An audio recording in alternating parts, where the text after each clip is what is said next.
இயேசுவே ஆண்டவர், இயேசுவே ஆண்டவர், இயேசுவே ஆண்டவர், இயேசுவே ஆண்டவர், இயேசுவே ஆண்டவர், இயேசுவே ஆண்டவர், இயேசுவே நல்லவர், இயேசுவே நல்லவர், இயேசுவே நல்லவர், இயேசுவே நல்லவர், இயேசுவே நல்லவர், இயேசுவே நல்லவர், இயேசுவே வல்லவர், இயேசுவே வல்லவர், இயேசுவே வல்லவர், இயேசுவே வல்லவர், இயேசுவே வல்லவர். இயேசுவே வல்லவர். Praise the Lord, Praise the Lord, praise the Lord, Praise the Lord, praise the Lord. Praise the Lord. Hallelujah, Hallelujah, hallelujah, Hallelujah, hallelujah. Hallelujah. அமர்வோம்.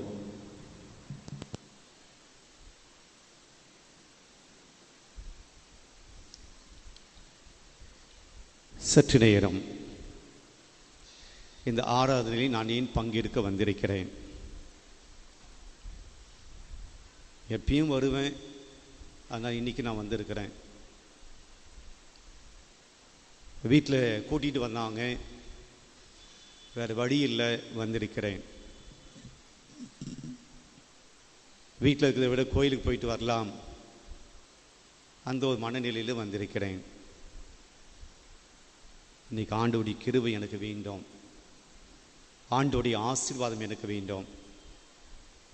அது இல்லாமல் என்னால் வாழ முடியாது. ஆண்டோடைய கிருபை இல்லாமல் என்னால் இந்த மாதத்தை ஓட்ட முடியாது.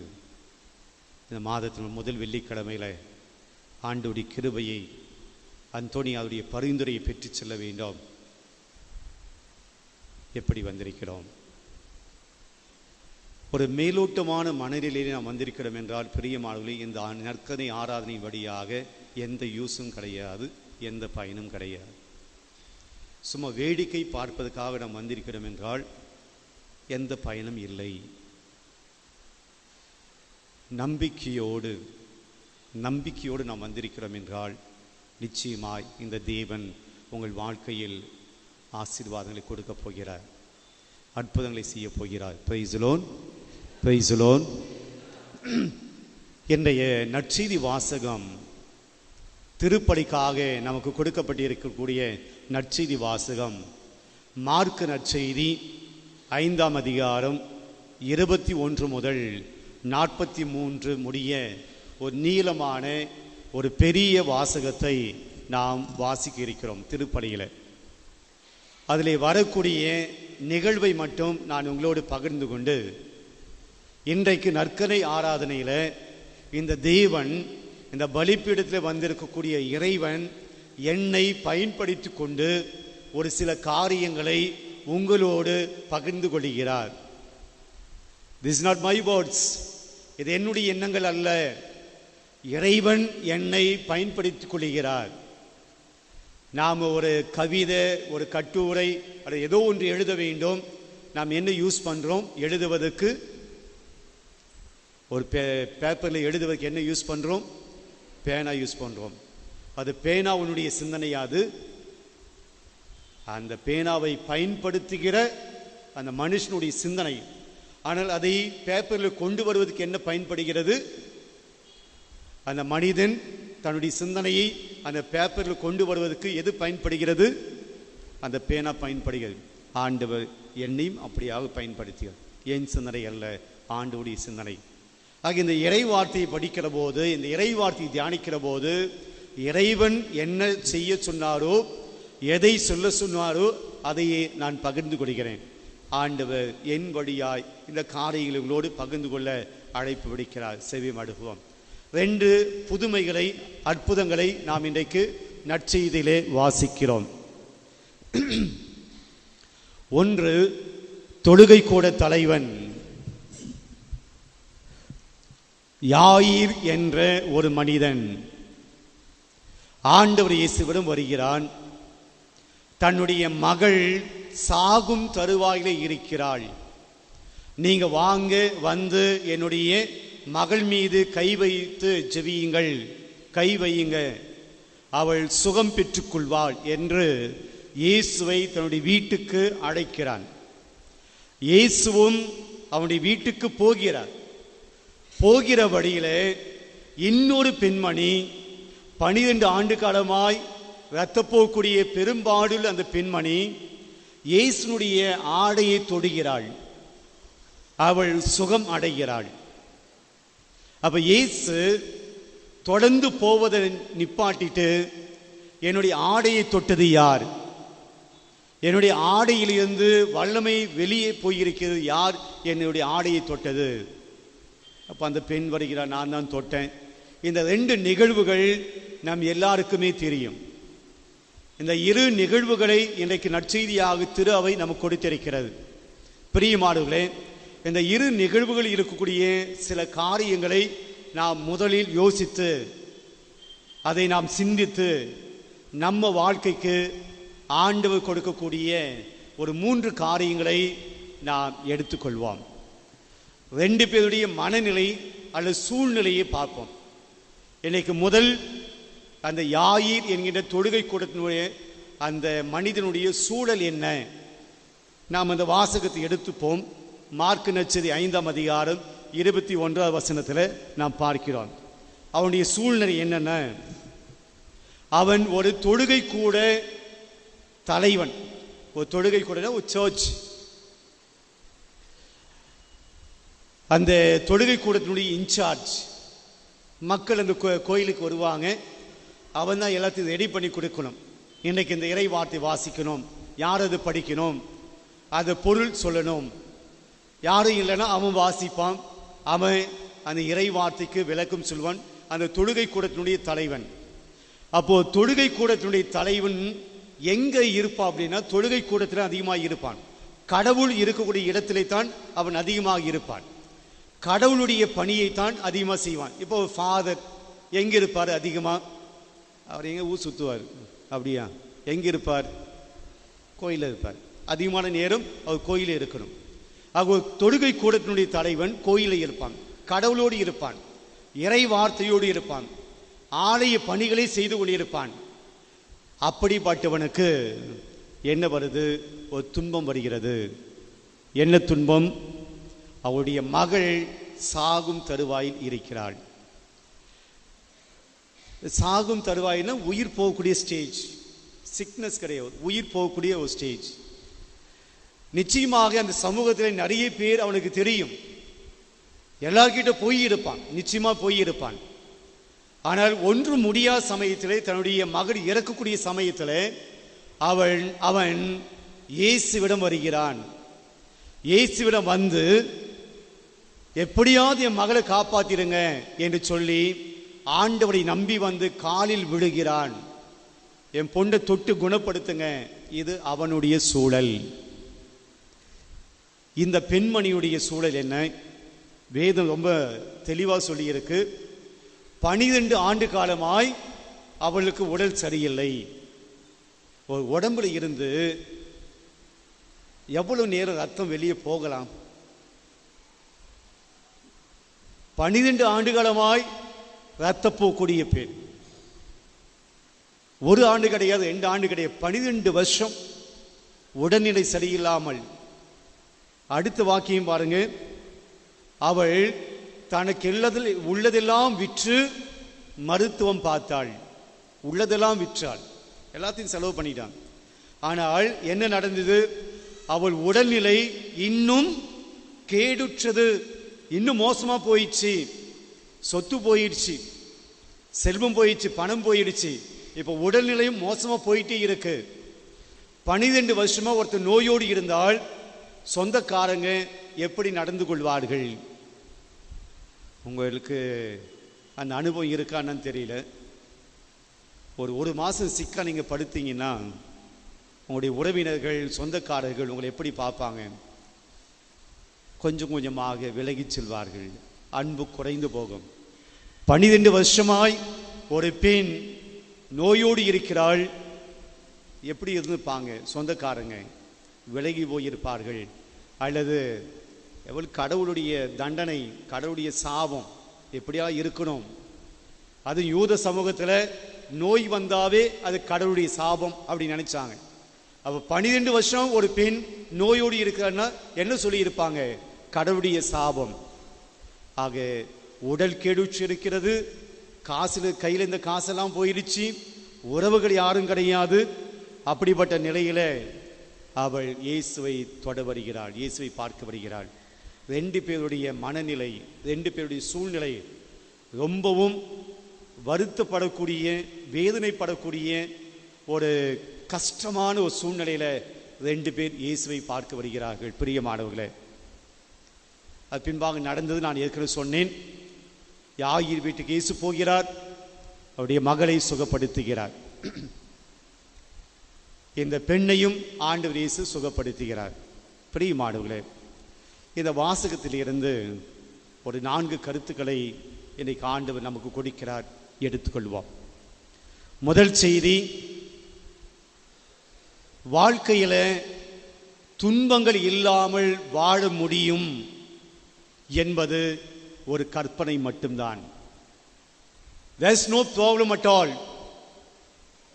என்னுடைய வாழ்க்கையிலே கஷ்டமே இருக்கக்கூடாது, நாம் ஆசைப்படலாம், நாம் விருப்பப்படலாம், அது நம்முடைய எதிர்பார்ப்பாக இருக்கும். ஆனால் வாழ்க்கை என்பது என்ன என்றால், நிச்சயமாக அது துன்பங்களோடும் இன்பங்களோடும் சேர்ந்ததுதான் வாழ்க்கை.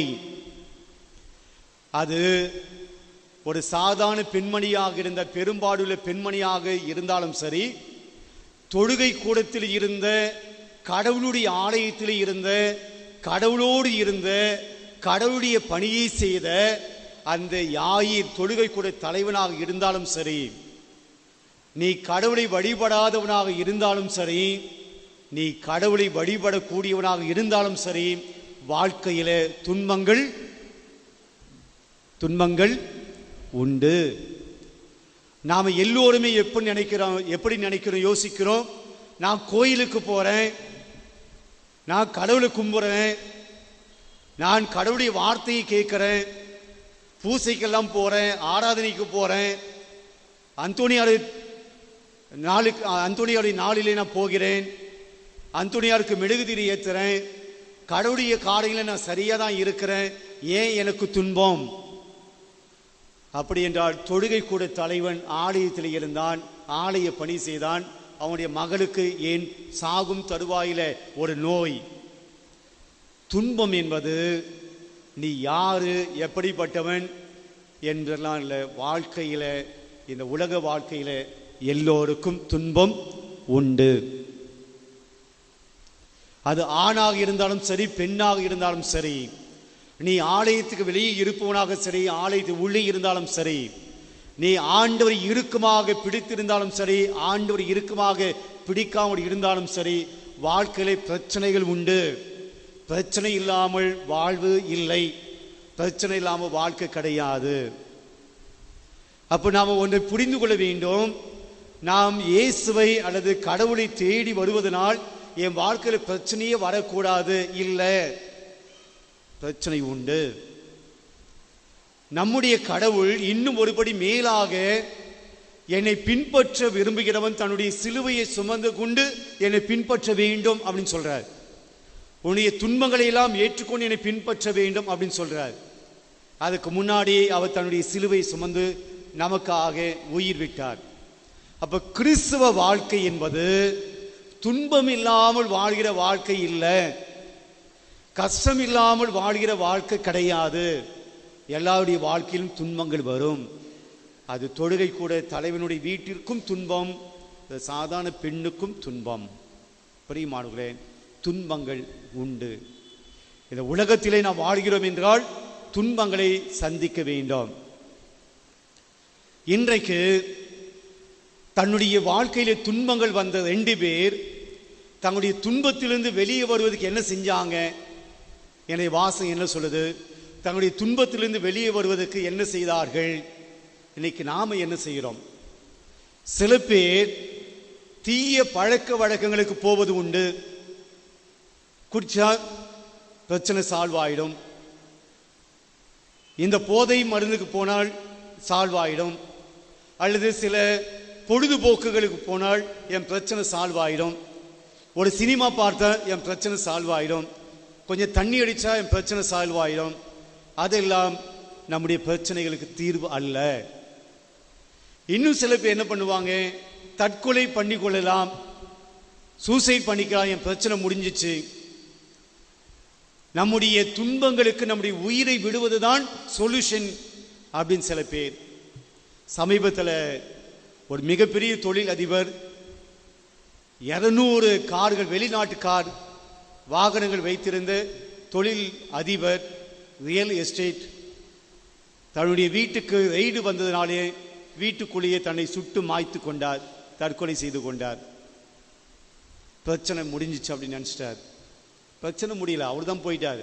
அவன் வீட்டில் உள்ளவருக்கு பிரச்சனை இருந்து கொண்டுதான் இருக்கிறது.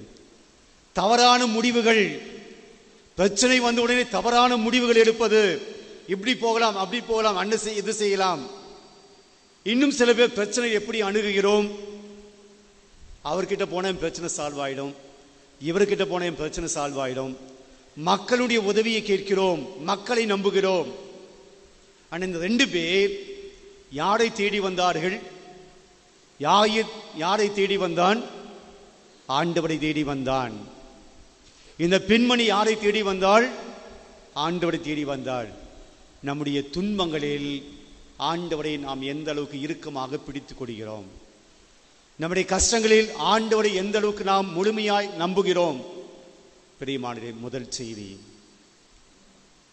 கஷ்டங்களில் துன்பங்களில் ஆண்டவரை விட்டு விலகி போவதல்ல, நாம் ஆண்டவரை அதிகமாய் நெருக்கமாய் வருவதுதான் பிரச்சனைகளுக்கு தீர்வு காணக்கூடிய முதல் வழி. 2வது, இன்றைய இறை வார்த்தை நமக்கு கொடுக்கக்கூடிய செய்தி என்ன?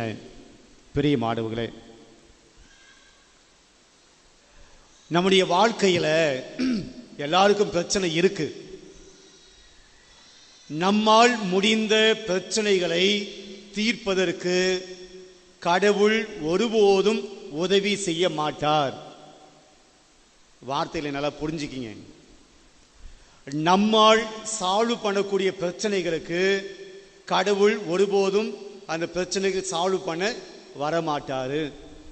ஏன்னா அந்த பிரச்சனை உன்னாலேயே சால்வ் பண்ண முடியும்.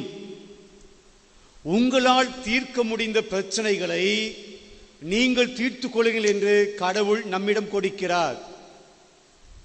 உங்களால் சால்வ் பண்ணக்கூடிய பிரச்சனைகளை கடவுள்கிட்ட கொண்டு வராதீங்க. உங்களால் அது முடியும்.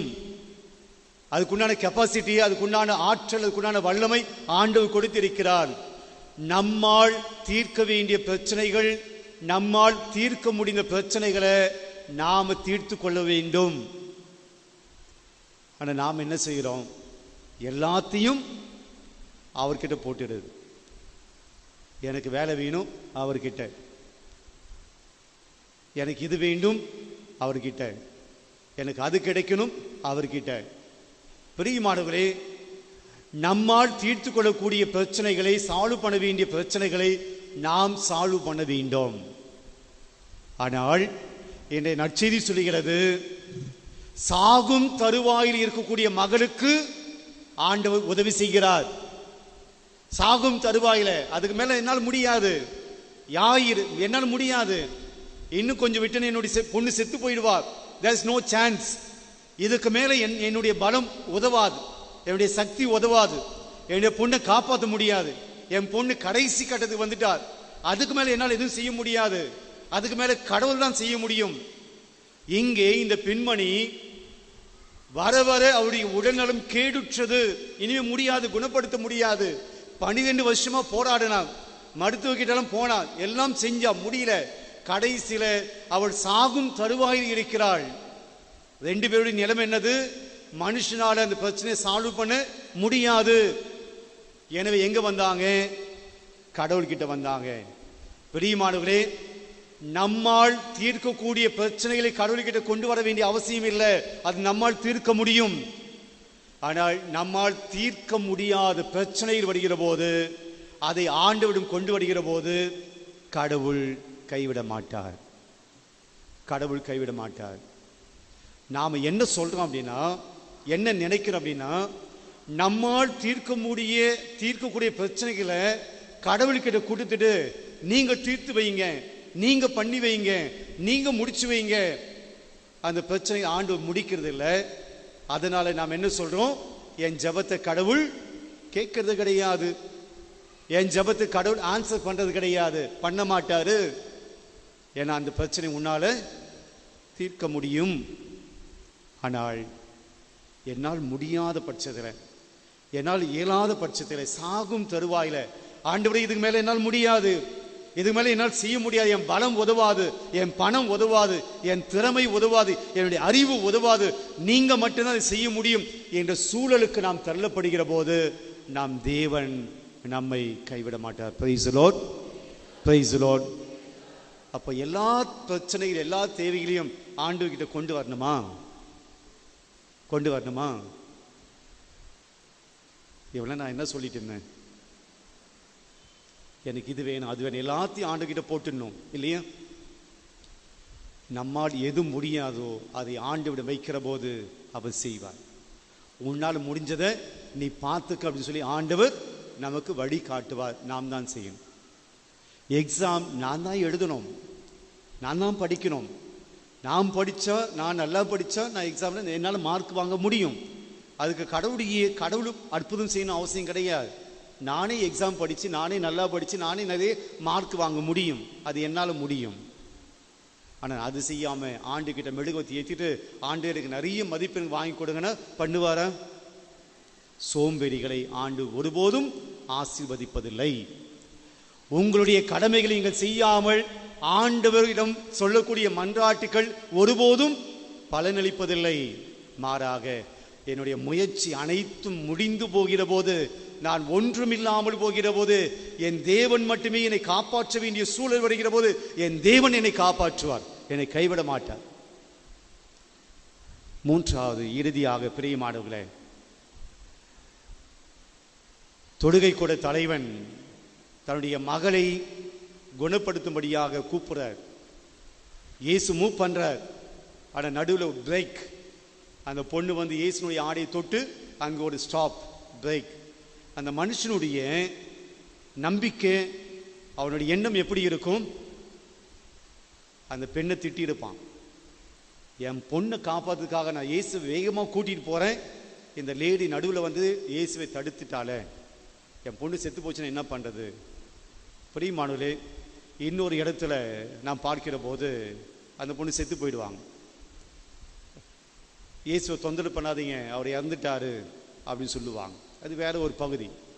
இங்கே அந்த பெண் குணப்படுத்த போகிற போது ஒரு ஸ்டாப். அவன் நினைச்சிருப்பான் முடிஞ்சு போச்சு, என் பொண்ணுடைய லைஃப் முடிஞ்சு போச்சு, செத்து போயிடுவான். இந்த பெண் கூட இன்னைக்கு நான் ஆண்டவருடைய அந்த ஆடையை தொடாம இருந்தால் அவருடைய வாழ்க்கை முடிஞ்சு போயிடுச்சு. ரெண்டு பேரும் முடிந்து போகக்கூடிய நிலைமையில இருந்தாங்க, வாழ்க்கை முடியக்கூடிய நிலைமையில இருந்தாங்க. அவர்களுடைய பார்வையில் என்னுடைய வாழ்க்கை முடிந்து போய்விட்டது, அவள்தான் க்ளோஸ், என் சாப்டர் முடிஞ்சிச்சு, என் பொண்ணுடைய சாப்டர் முடிஞ்சிச்சு, இந்த பெண் என் வாழ்க்கை முடிஞ்சிச்சு, இனிமேல் வாழ்வது கொண்டு இல்லை, இனிமேல் நோ லைஃப். அந்த ரெண்டு பேருடைய பார்வை என் வாழ்க்கை, என் பெண்ணுடைய வாழ்க்கை முடிந்து போய்விட்டது. இன்னைக்கு நிறைய பேர் அப்படி தான் இருக்கிறோம். என் வாழ்க்கை முடிஞ்சு போச்சு, இனிமேல் வாழறதுக்கு ஒன்றும் கிடையாது, இனிமேல் செய்யறதுக்கு ஒன்றும் கிடையாது. அப்படிதான் தொழில் முடிஞ்சிச்சு, பிஸ்னஸ் முடிஞ்சிச்சு, என் பொண்ணுடைய வாழ்க்கை முடிஞ்சிச்சு, என்னுடைய உறவுகள் முடிஞ்சிச்சு, எல்லாம் முடிஞ்சு போச்சு, இனிமேல் இல்லை, ஒன்றும் இல்லை, நம்பிக்கை இல்லை. நாம் எதையெல்லாம் முடிந்து போனதை நினைக்கிறோமோ ஆண்டவர் சொல்கிறார், முடியல முடியல, இன்னும் இருக்கிறது. உன் வாழ்க்கை முடியல, உன்னுடைய முயற்சி முடியல, உன்னுடைய பிசினஸ் முடியல, உன்னுடைய நம்பிக்கை முடியவில்லை, நீ இன்னும் வாழ வேண்டியவன். அந்த பெண்ணை இயேசு குணப்படுத்துகிறார். 12 வயது பெண்ணை இயேசு குணப்படுத்துகிறார். முடிஞ்சு போகல. தொழுகை கூட தலைவர் பொறுத்த வரையிலும் முடிஞ்சு போச்சு, ஆனால் இயேசுவை பொறுத்தவரை முடியல. 12 ஆண்டுகளமாக இருக்கக்கூடிய அந்த பெண் தன்னுடைய வாழ்க்கை முடிஞ்சு போச்சு அப்படின்னு நினைச்சார். ஆனா இயேசு சொல்றார் முடியல. இயேசு நம்மோடு இருக்கிற போது பிரியமானவர்களே எதுவும் முடியாது, தோல்விகள் கிடையாது. ஆண்டவர் உங்களுடைய வாழ்க்கையை முடிவுக்கு கொண்டு வர மாட்டார். நாம ஃபுல் ஸ்டாப் போட்டோம் அப்படின்னா ஆண்டவர் என்ன போடுவார்? அவர் இன்னொரு புள்ளி போடுவாரா? ஆண்டவர் கமா போடுவார்.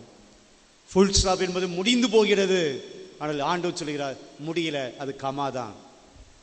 எத்தனை பேர் நம்முடைய வாழ்க்கையில் முடிஞ்சு போச்சு, இனிமே நோ யூஸ், வாழ்க்கை ஒன்றும் இல்லை, என் பசங்க வாழ்க்கை ஒன்றும் இல்லை, என் கணவனுடைய வாழ்க்கை ஒன்றும் இல்லை, எங்கள் குடும்பம் முடிஞ்சு போச்சு, என்னுடைய பொருளாதார வாழ்க்கை முடிஞ்சு போச்சு, நான் எடுத்த முயற்சிகள் முடிந்து போச்சு, முடிந்து போய்விட்டேன்னு சொல்லி நாம் கலங்கி கொண்டிருக்கோம். பிரியமானவர்களே, இன்னைக்கு ஆண்டவர் சொல்கிறார், உன் வாழ்க்கை முடியல, உன் கனவுகள் முடியல, உன்னுடைய ஆசைகள் முடியல, உன்னுடைய முயற்சி முடியல, நான் இருக்கிறேன், அது தொடர்ச்சியாய் போகும், நம்பிக்கை விட்டுடாதீங்க,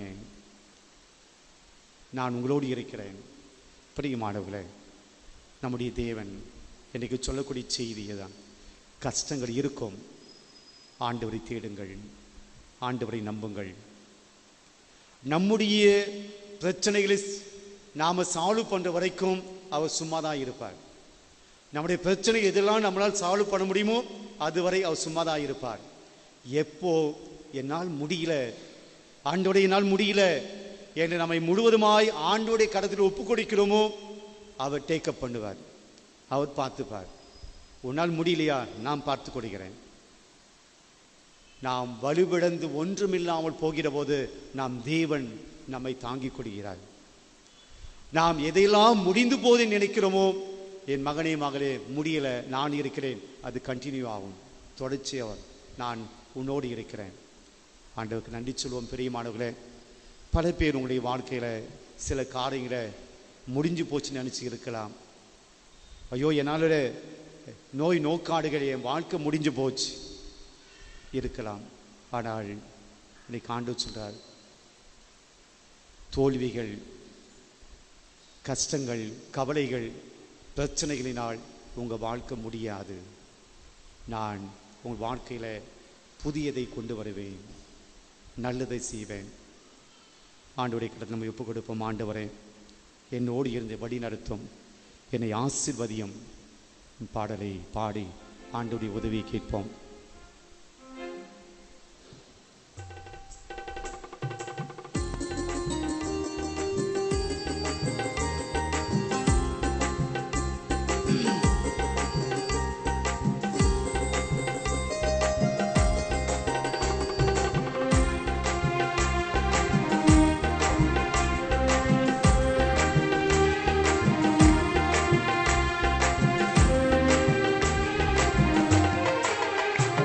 எபினேசரே, உதவிடும் கர்த்தரே, ஆசீர்வதிக்க வாங்க தெய்வமே, என்ன ஆசீர்வதிக்க வாங்க தெய்வமே.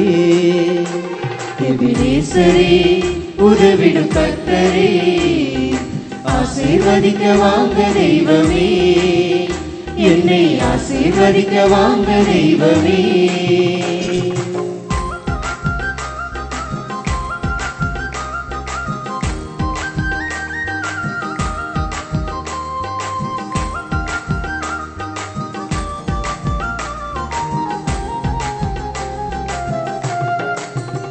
நாங்க போகையிலும் வருகையிலும் ஆசீர்வதிங்கப்பா, எங்க பயணத்தில உங்க முன்னே வேண்டுமப்பா. நாங்க போகையிலும் வருகையிலும் ஆசீர்வதிங்கப்பா, எங்க பயணத்தில உங்க சமூகம் முன்னே வேண்டுமப்பா.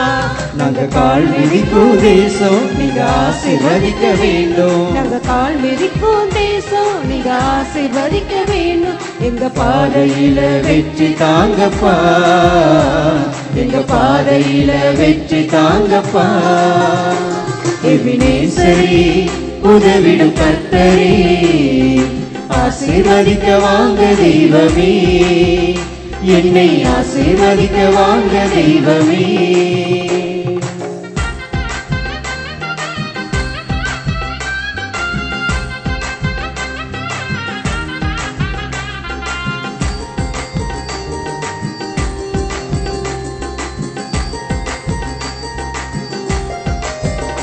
நாங்க நோய் நொடிகள் இல்லாமலே வாழ வையுங்கப்பா, எங்க உடல் உள்ள ஆத்மாவையும் பலப்படுத்துங்கப்பா.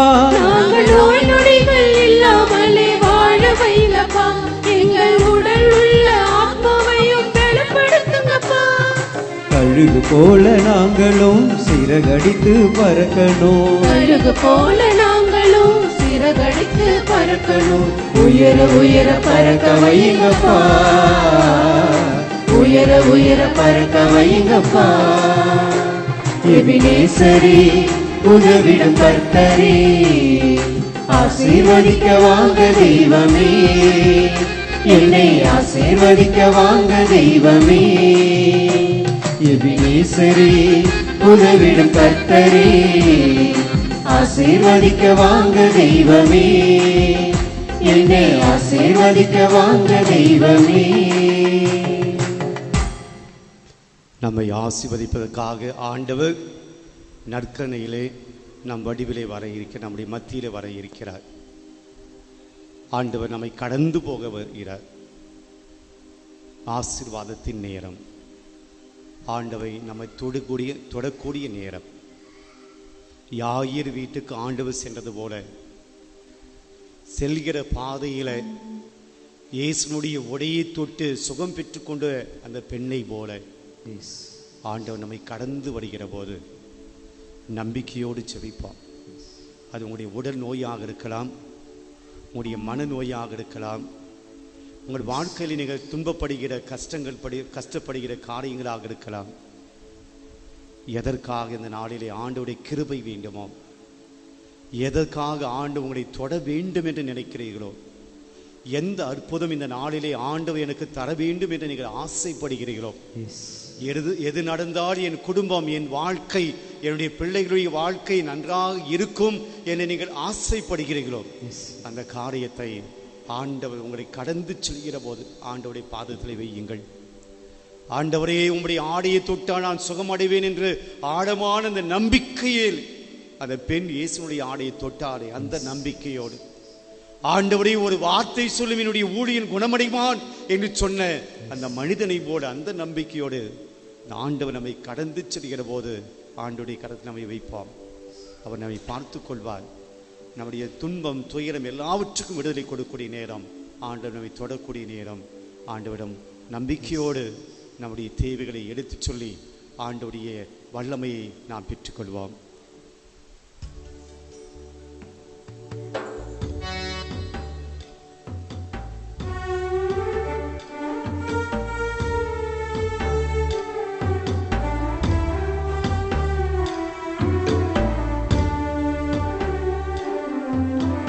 இயேசுவை நீ தொட்டால் போதும்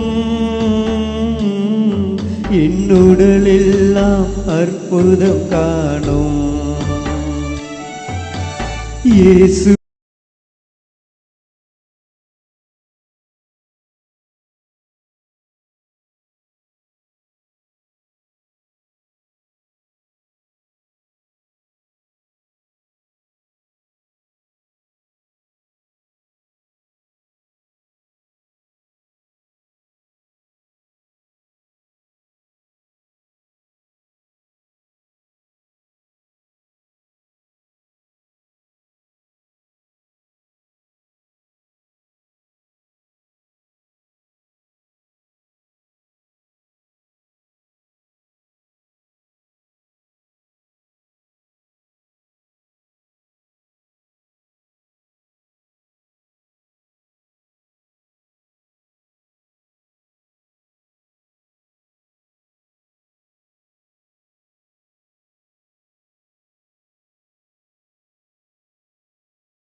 பிதாவர்க்கும் சுதனிவர்க்கும்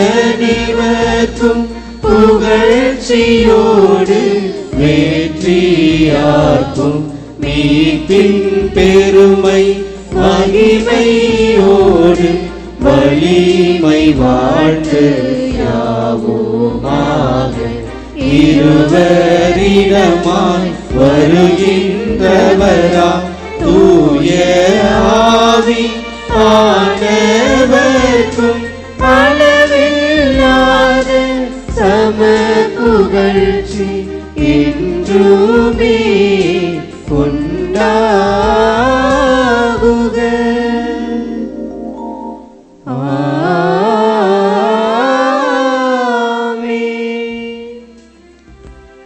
மன்றாடுவோமாக. இறைவா, இந்த வியப்புக்குரிய அருள் அடையாளத்திலே உம்முடைய பாடுகள் நினைவை எங்களுக்கு விட்டு சென்றீர். உமது திருவுடல் திரு இரத்தம் ஆகியவற்றின் தூய மறைபொருளை வணங்கும் நாங்கள் உமது மீட்பின் பயனை இடைவிடாமல் தூய்த்து உணர்ந்து மகிழ அருள்வீராக. தந்தையாகிய இறைவனோடு தூய ஆவியாரின் ஒன்றிப்பில் இறைவனாய் என்றென்றும் வாழ்ந்து ஆட்சி செய்கின்ற உம்மை மன்றாடுகின்றோம்.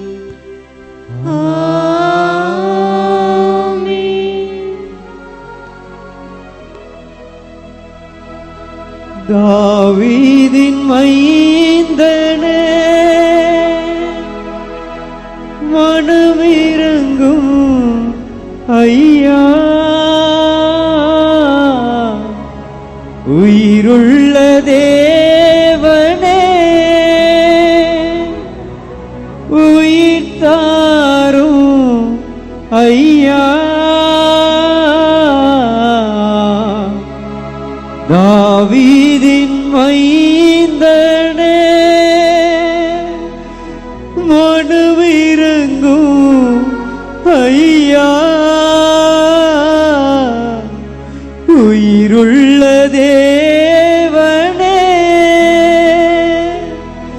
உயிர் தாரும் ஐயா.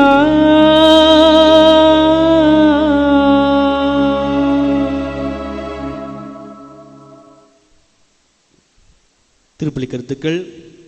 வல்லவராஜ் ரோஸ்மேரி நீதிமன்ற வழக்கில் வெற்றி பெறவும், அருள் ரமேஷ் வேலை கிடைக்க வேண்டியும் விடுதபலியாகவும்,